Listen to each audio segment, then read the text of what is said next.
Hello, my friends. I'm Miss Heather, and this is Padfoot. And today we're starting something a little different.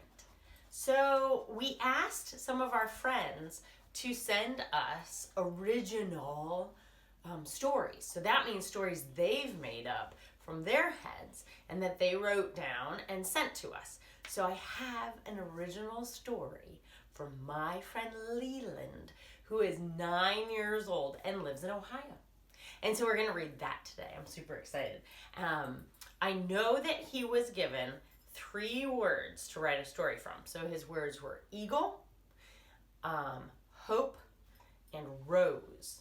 And he had to make a story from that. So there are lots of different stories we could make from those 3 words, right? So let's listen to his. His story is called The Boy with Hope by Leland, age 9. The Boy with Hope. Once upon a time, a boy named George McOver had an eagle that he adored. Adored means he loved it a lot. He was homeschooled, so every recess he would go up there and say hello to his eagle friend. Well, at least he used to. One day he heard click, creak, flap, flap, flap, flap.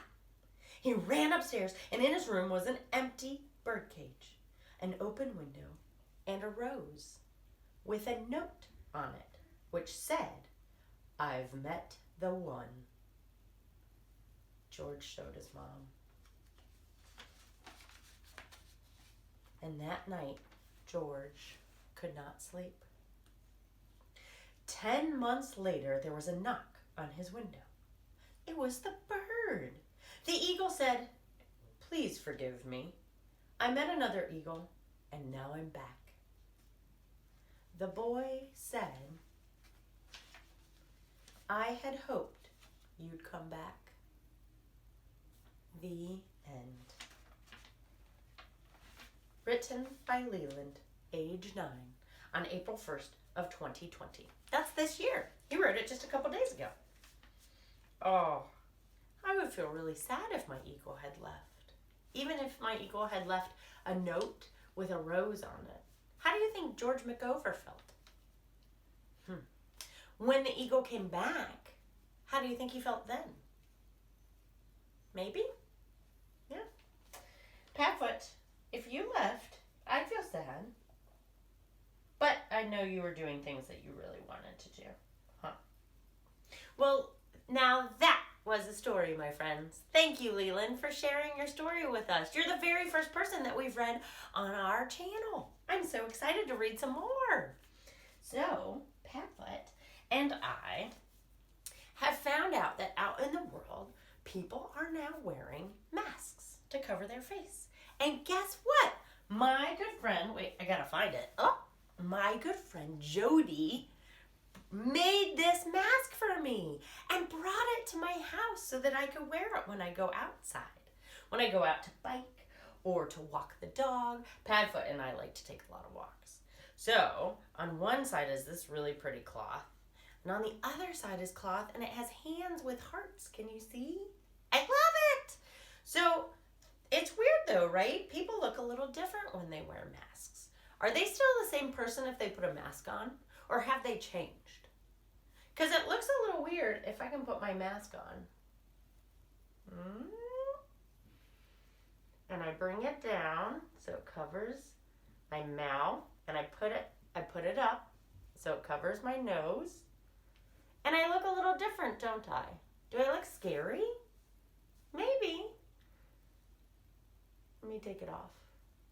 Do you still know who I am with this mask on? Or have I changed? Am I still Miss Heather the librarian? Or have I turned into somebody scary? Let's try it again. Mask on. Cover my nose and my mouth so I don't get germs in. And take it off. On. Off. I'm still the same person even with the mask on. So I'm going to see lots of people out and about in the world now with these masks. Look, I can turn my mask the other way. Isn't that awesome? I'm going to see lots of people out there, and I might not know who they are, so I might have to ask. And one of the questions I could say is, I'm sorry, I don't recognize you. I don't know who you are. What's your name? Or I could say, oh, I know you. You're my good friend, Miss Heather. But it has to cover our mouths and our nose to make sure the bad germs, the yucky things that make us sick, don't come into our mouth and our nose, because that would make us more sick. Or if we already are sick and we're coughing, you know how we take our vampire arm and we cough into our shoulder? This way we can cough into this, and it keeps the bad germs from going out into the world. Pretty smart, isn't it? What a helpful tool. So thank you, Jody, for bringing us this helpful tool. I don't know that Padfoot would like it on his face, though. Yeah, it's not his favorite thing. And it's not always comfortable, but I'm glad I don't have to wear it all the time. Some people, some of our helpers have to wear it all the time. Our nurses and our doctors and our firefighters and our police officers, they have to wear it all the time. So, yeah, you might see some people out there with masks on now. But it's not scary. That just means they're keeping all of us safe and healthy. All right, my friends, that is our story time for today. Oh, wait, we had one more thing, Padfoot, didn't we? We had a song that we thought of from this story. It reminded us of a folk song called This Land Is Your Land. Do you know that song? It goes, this land is your land, this land is my land, from California to the New York Island, from the Gulf Stream waters, no, from the Redwood Forest to the Gulf Stream waters. This land was made for you and me. This land is your land, this land is my land, from California to the New York Island, from the Redwood Forest to the Gulf Stream waters. This land was made for you and me. We thought of it because the eagle flew away out into the world for a little bit. We really like that song. It was originally written by somebody named Woody Guthrie. And then it was sang by a guy named Pete Seeger. But Woody Guthrie reminds me of a character in a movie. Do you know what movie I'm thinking of? Who has Woody? Toy Story. That's right. It reminds me of Toy Story. But I also just really like that song. All right, my friends. Remember that this world is made for you and for me and for Padfoot and all of our friends. And if you have a story that you want to share, you're more than welcome to send it to me. We have an email account, which is on a computer. You type it and you send it through the internet. It's like magic. I don't understand it. Anyway, you can send it to us at missheatherandpadfoot@gmail.com. And we would read your story on our channel every Monday and Friday. And the next time we see you will be Wednesday when we do a live read aloud from one of the picture books. We've never done a live read aloud before. I wonder how it's going to work. Padfoot, are you nervous?